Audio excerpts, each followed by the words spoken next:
Jubilee ആഘോഷങ്ങൾ ഉദ്ഘാടനം ചെയ്ത കേരളത്തിൻ്റെ ധനകാര്യ വകുപ്പ് മന്ത്രി നമ്മുടെ MLA കൂടിയായ Shri KN Balagopal,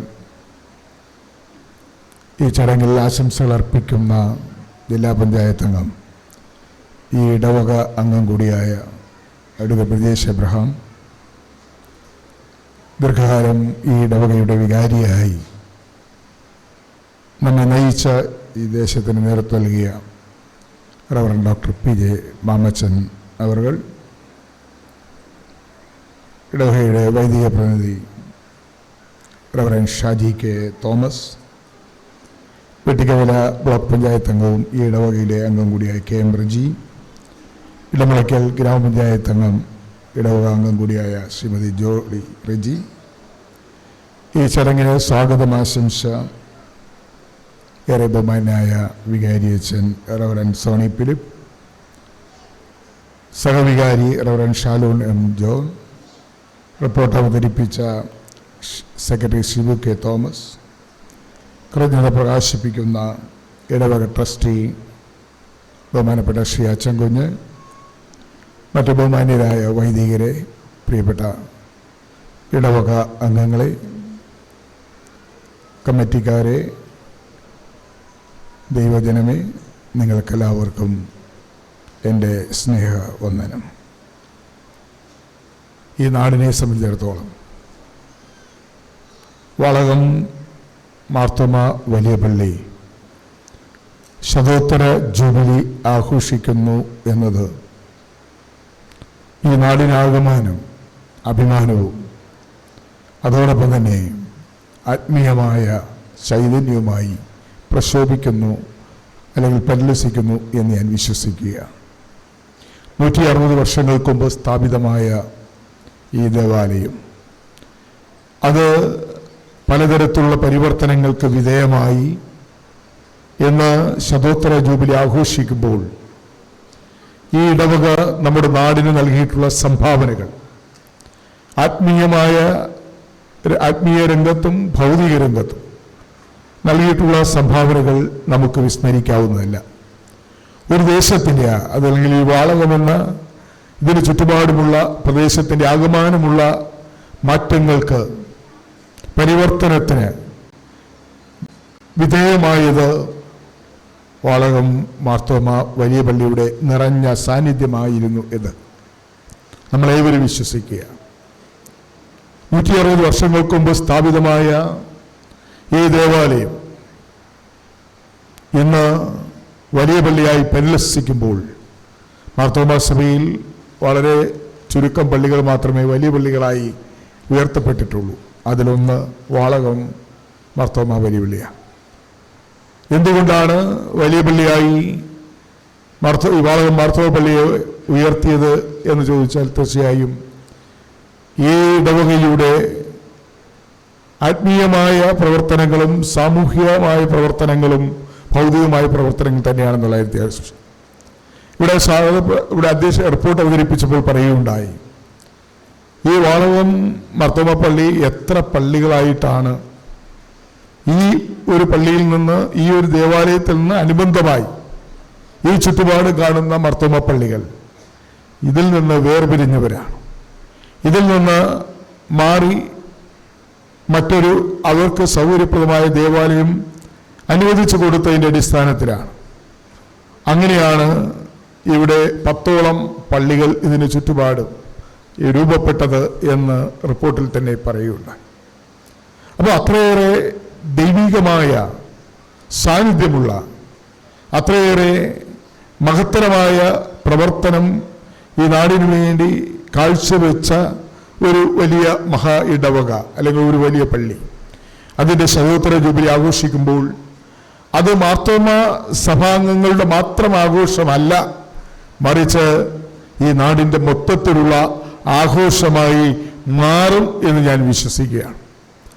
വാളകത്തെ Marthoma high school, higher secondary school, ആ വിദ്യാലയം ഇവിടെ സ്ഥാപിതമായതോടുകൂടിയാണ് വിദ്യാഭ്യാസ രംഗത്ത് വാളകത്തെ കുട്ടികൾക്ക് UP സ്കൂളായിരുന്നാലും ഹൈസ്കൂളായപ്പോൾ ഹയർ സെക്കൻഡറി ഉൾപ്പെടെയുള്ള ഒരു ജൂനിയർ കോളേജ് തലത്തിലേക്ക് മാർത്തോമ ഹൈസ്കൂള് ഹയർ സെക്കൻഡറി സ്കൂളായി മാറിയെങ്കിൽ ആ വിദ്യാലയം അന്നത്തെ കാലത്ത് മാർത്തോമ സ്കൂള് തുടങ്ങുന്നതിന് മുമ്പ്, ആരംഭിക്കുന്നതിന് മുമ്പ് ഈ ചുറ്റുവട്ടത്തൊന്നും ഇന്ന് കാണുന്നവരെ അടുപ്പ് കൂട്ടിയതുപോലെയുള്ള സ്കൂളുകൾ ഇല്ലാത്ത ഒരു കാലഘട്ടത്തിലാണ് ഈ നാട്ടിലെ മാർത്തോമ വിശ്വാസികളുടെ മക്കൾക്ക് മാത്രമല്ല, നാനാജാതി മതസ്ഥരായ എല്ലാ വിഭാഗം ആളുകളുടെയും കുട്ടികൾക്ക് പ്രാഥമിക വിദ്യാഭ്യാസവും അതുപോലെ ഹൈസ്കൂൾ വിദ്യാഭ്യാസം, ഹയർ സെക്കൻഡറി വിദ്യാഭ്യാസമൊക്കെ നേടുവാൻ വേണ്ടി ഒരു വിദ്യാലയം ഇവിടെ സ്ഥാപിച്ചത് തന്നെ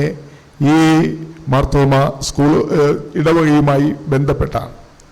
ഇവിടുന്ന് മാർത്തോമ സ്കൂളിൽ നിന്ന് അക്ഷരാഭ്യാസം നേടി ജീവിതത്തിൻ്റെ ഉന്നതമായ ഔന്നത്യങ്ങളിലേക്ക് എത്തിപ്പെട്ട എത്രയോ പേർ നമുക്കറിയാം. ഒരുപക്ഷെ ഈ ദേവാലയം ഉണ്ടായിരുന്നില്ലെങ്കിൽ, ഈ വിദ്യാഭ്യാസ സ്ഥാപനം ഇവിടെ സ്ഥാപിക്കപ്പെട്ടില്ലായിരുന്നുവെങ്കിൽ വാളകത്തിൻ്റെ വിദ്യാഭ്യാസപരമായ പിന്നോക്കാവസ്ഥ എത്രത്തോളം രൂക്ഷമായിരിക്കും, അല്ലെങ്കിൽ ഇവിടുത്തെ കുട്ടികൾക്ക് എത്രത്തോളം ദൂരെ പോയി പഠിക്കേണ്ടി വരും എന്നുള്ളത് നമുക്ക് ആലോചിക്കാവുന്നതാണ്. അപ്പോൾ അത്തരത്തിൽ ഈ നാടിൻ്റെ മനമറിഞ്ഞ് ഈ ദേശത്തിൻ്റെ ആവശ്യങ്ങൾ മനസ്സിലാക്കി ഇടവക അല്ലെങ്കിൽ ആത്മീയമായി കുർബാന അർപ്പിക്കപ്പെടുകയും ഇടവകയുടെ കാര്യങ്ങൾ മാത്രമല്ല, കാലാകാലങ്ങളിൽ ഇവിടെ വൈദികരായി സേവനമനുഷ്ഠിച്ച അച്ഛന്മാരും ഇടവകയുടെ എപ്പിസ്കോപ്പമാരായി വന്ന നമ്മുടെ തിരുമേനിമാരുമൊക്കെ ഈ ദേശത്തെ കണ്ടത്.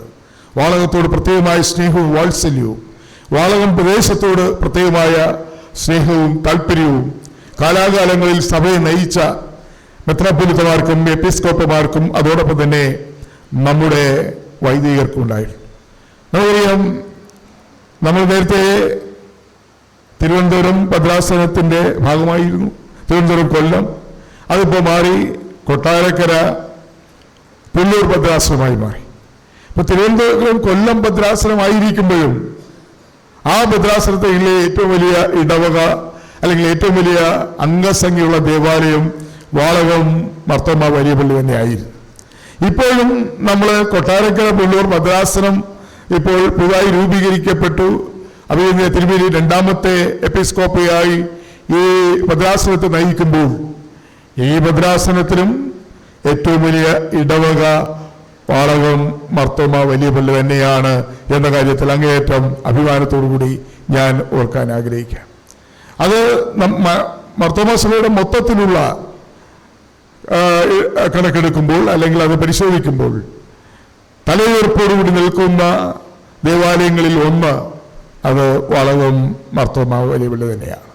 അത് എത്രയും വലിയ സംഭാവനകൾ നൽകിയ, ഈ ദേവാലയത്തെ മുന്നോട്ട് നയിച്ച, ഈ ദേവാലയത്തെ വർഷങ്ങളിൽ നിന്ന് വർഷങ്ങളിലേക്ക് ഈ ദേവാലയത്തെ ഒരു കുറവും കൂടാതെ മുന്നോട്ട് നയിച്ച നമ്മുടെ സഭാപിതാക്കന്മാരും അതുപോലെ സഭയിലെ ഇടവക വികാരിമാരും അതോടൊപ്പം തന്നെ ഇടവക അംഗങ്ങളായ നിങ്ങളും എങ്ങേയറ്റം അഭിനന്ദനം അർഹിക്കുന്നു എന്ന് പറയുവാൻ ഞാൻ ഈ ദിവസം വിനിയോഗിക്കുക.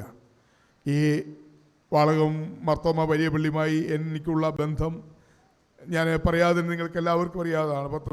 35 വർഷമായി ഈ നാടിൻ്റെ ജനപ്രതിയായി വന്ന കാലം മുതൽ ഈ ഇടവകയുമായും ഇടവക ജനങ്ങളുമായും അങ്ങേയറ്റം ബന്ധമുള്ള, അടുപ്പമുള്ള, ഒരു സ്വന്തം സഹോദരനായി സ്വന്തം മകനായി കാണുന്ന ഇടവക അംഗങ്ങളാണ് നിങ്ങൾ ഓരോരുത്തരും. അതുകൊണ്ട് തന്നെ എനിക്ക് 8 പ്രാവശ്യം ലോക്സഭയിൽ ജയിക്കാൻ, അതോടൊപ്പം തന്നെ ഇന്ന് ലോക്സഭയിലെ ഏറ്റവും മുതിർന്ന അംഗമായും ഒക്കെ മാറുവാൻ അവസരം തന്നത് നിങ്ങളാണ് എന്ന് ഞാൻ അഭിമാനത്തോട് ഓർക്കുകയാണ്. ഞാൻ മത്സരിച്ച 10 തെരഞ്ഞെടുപ്പുകൾ മത്സരിച്ച് 2 പ്രാവശ്യം തോറ്റു, 8 പ്രാവശ്യം ജയിച്ചു. ഈ 10 തെരഞ്ഞെടുപ്പിലും എനിക്ക് വർദ്ധിച്ച തോറ്റപ്പോഴും 2 പ്രാവശ്യം തോറ്റപ്പോഴും എനിക്ക് വലിയ പിന്തുണ നൽകിയത്, വലിയ സഹായം നൽകിയത് ഈ വാളകം മാർത്തോമ പള്ളിയാണെന്ന് പറയാൻ ഞാൻ ആഗ്രഹിക്കുകയാണ്. ഈ പള്ളിയിലെ ഇടവകങ്ങളാണ്. അപ്പോൾ ഒരു തരത്തിലും മത്സരിച്ചപ്പോൾ ഒരിക്കലും വോട്ട് കുറയാത്ത ബൂത്ത് എന്ന് പറയുന്നത് വാളകം ബൂത്താണ്. അതൊരിക്കലും കുറഞ്ഞിട്ടില്ല. അത് ഓരോ തെരഞ്ഞെടുപ്പിലും ആ വോട്ടുകളുടെ എണ്ണം കൂടിയിട്ടേ ഉള്ളൂ എന്നുള്ളതാണ്. അതിൽ നിന്ന് മനസ്സിലാക്കാവുന്നത് എന്താണ്? നിങ്ങൾ അത്രയേറെ എന്നെ പോലെയുള്ള ജനപ്രതിനിധികളെ ഇഷ്ടപ്പെടുന്നു എന്നുള്ള. അതുകൊണ്ട് തന്നെ വാളകം മാർത്തോമ ഇടവകയായിരുന്നാലും ഇടവക വികാരിയായിരുന്നാലും നമ്മുടെ സ്കൂളിൻ്റെ മാനേജറായിരുന്നാലും എന്താവശ്യപ്പെടുന്നുവോ അതെല്ലാം നൽകുവാൻ ഞാൻ പ്രത്യേകം ശ്രദ്ധിച്ചിട്ടുണ്ട്. ഇനിയും അങ്ങനെ ആയിരിക്കും എന്ന് ഈ അവസരത്തിൽ പറയാൻ ആഗ്രഹിക്കുകയാണ്. ഞാൻ മറ്റേ ദീർഘമായ കാര്യങ്ങളൊക്കെയില്ല, കൺവെൻഷനൊക്കെ ആരംഭിക്കാൻ പോവുകയാണ്. കൊട്ടാര കൺവെൻഷൻ, മാരാമ കൺവെൻഷൻ ഒക്കെ ആരംഭിക്കാൻ പോകുന്ന ഒരു അതിലേക്ക് നമ്മൾ കടക്കാൻ പോകുന്ന അവസരത്തിലാണ് ഈ ഇടവകയുടെ ശതോത്തര ജൂബിലി ആഘോഷിക്കുന്നത്. തീർച്ചയായും വരുന്ന ഒരു വർഷക്കാലം ശതോത്തര ജൂബിലി ആഘോഷിക്കുമ്പോൾ അത് ഇടവകയിൽ മാത്രം ചുരുങ്ങാതെ, ഇടവക അംഗങ്ങളിൽ മാത്രം ചുരുങ്ങാതെ നമ്മുടെ നാടിന് ഈ ശതോത്തര ജൂബിലിയുടെ ആ സന്ദേശം ഈ നാടിന് മൊത്തത്തിൽ എത്തിക്കുന്ന, ഈ ദേശത്താകമാനം എത്തിക്കുന്നതിന് ആവശ്യമായ പദ്ധതികൾ നിങ്ങൾ ആവിഷ്കരിക്കുന്നു എന്നതിൻ്റെ ഒരു ഉദാഹരണമാണ് എനിക്ക് ഇന്ന് ഉദ്ഘാടനം ചെയ്യാൻ തന്നിരിക്കുന്ന ജീവകാരുണ്യ പ്രവർത്തനങ്ങൾ. തീർച്ചയായും ഇത്തരത്തിലുള്ള ആഘോഷങ്ങളും ഇത്തരത്തിലുള്ള പരിപാടികളും, അല്ലെങ്കിൽ ശതോത്തര ജൂബിലി ആയിരുന്നാലും സിൽവർ ജൂബിലി ആയിരുന്നാലും വജ്ര ജൂബിലി ആയിരുന്നാലും ഇങ്ങനെയുള്ള ജൂബിലി ആഘോഷങ്ങൾ, ശതോത്തര ജൂബിലി ഉൾപ്പെടെയുള്ള ആഘോഷങ്ങൾ വരുമ്പോൾ ആ ആഘോഷം നമ്മളിൽ മാത്രം ചുരുങ്ങാതെ നമുക്ക് ചുറ്റുപാടുമുള്ള നമ്മുടെ ദേശത്ത് മൊത്തത്തിലുള്ള ജനകീയ വിഷയങ്ങളിൽ, നാടിൻ്റെ പ്രശ്നങ്ങളിൽ, നാട്ടിലെ അധസ്ഥിതരായ അല്ലെങ്കിൽ പ്രയാസം അനുഭവിക്കുന്നവരുടെ, കിടപ്പാടമില്ലാത്തവരുടെ, ചികിത്സയ്ക്ക് നിവൃത്തിയില്ലാത്ത ആളുകളെ കൂടി ചേർത്ത് നിർത്തുന്ന, അവരെ കൂടി ചേർത്ത് നിർത്തി മുന്നോട്ട് കൊണ്ടുപോയാൽ മാത്രമേ നമ്മുടെ ആഘോഷങ്ങൾ അർത്ഥപൂർണ്ണമാകുകയുള്ളൂ എന്നുള്ളതാണ് വസ്തുത. അങ്ങനെ നോക്കുമ്പോൾ വാളകം മാർത്തോമ വലിയ പള്ളി എക്കാലത്തും ജീവകാരുണ്യ പ്രവർത്തനങ്ങളിലും സാമൂഹ്യ പ്രതിബദ്ധതയുള്ള പ്രവർത്തനങ്ങൾ ഏറ്റെടുത്ത് നടപ്പാക്കുന്നതിലും മുൻപന്തിയിൽ നിൽക്കുന്ന ഒരു ഇടവകയാണ് എന്ന കാര്യത്തിൽ യാതൊരു സംശയമില്ല. അതിന് ഞാൻ നിങ്ങളെ പ്രത്യേകമായി അഭിനന്ദിക്കുന്നു. ഈ ശതോത്തര ജൂബിലി ആഘോഷവേളയിൽ നിരവധിയായ ജീവകാരുണ്യ പ്രവർത്തനങ്ങൾ നടത്തുവാൻ നിങ്ങൾ തീരുമാനിച്ചിട്ടുണ്ട്. അതിൻ്റെ ഔപചാരികമായ ഉദ്ഘാടനം നിർവഹിക്കാനാണ് എനിക്ക് അവസരം നൽകിയിരിക്കുന്നത്. വളരെ സന്തോഷത്തോടെ, വളരെ അഭിമാനത്തോടു കൂടി വാളകം മാർത്തോമ വലിയ പള്ളിയുടെ ശതോത്തര ജൂബിലി ആഘോഷത്തിൻ്റെ ഭാഗമായി ഈ ഇടവക നടപ്പാക്കുന്ന ജീവകാരുണ്യ പ്രവർത്തനങ്ങളുടെ ഔപചാരികമായ ഉദ്ഘാടനം ഞാൻ നിർവഹിച്ച് അറിയിക്കുന്നു. നന്ദി, നമസ്കാരം, ജയ് ഹിന്ദ്.